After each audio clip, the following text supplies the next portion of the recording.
here's what we're going to do. On your tables, you see some gumdrops, right? And you see toothpicks.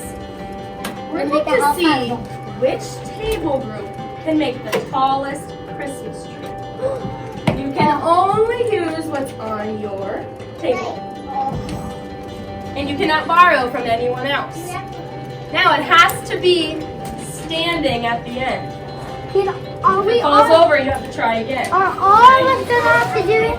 Your whole table group gets to work together to make one Christmas tree. I'm ready. All right, on your mark, set, go. You guys are going to give you 10 minutes.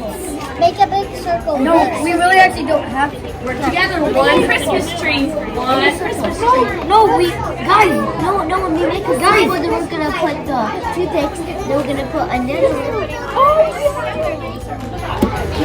We need to see the bottom. Okay, they got the top. No. Don't blame us, or else we probably won't. Mine's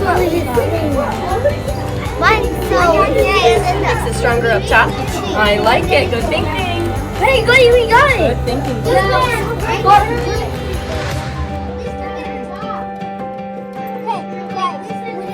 Five.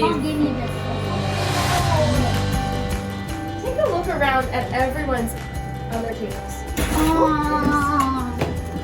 Doing good. See what you notice. Leave it how it is. We're gonna look at others. So we're gonna come back and fix it. All right, let's get back to our seats.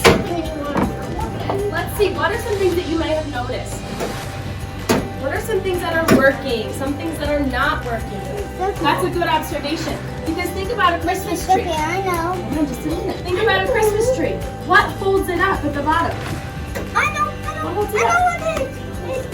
A stand or a trunk, right? And that makes it nice and strong. So I love that Colton has figured out that they need to make a strong bottom to have a strong tree. What else have we noticed? Have it like stand up like that.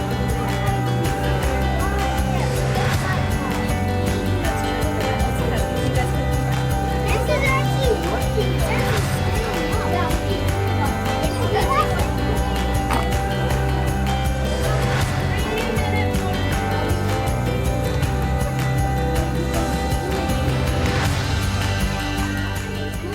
Boys and girls, what I love is that every single table has something standing. That's amazing. Everybody give a round of applause. That's so awesome. Now, it may not be very tall, but is it standing? Yeah. Yes, and that's a huge accomplishment. Good work.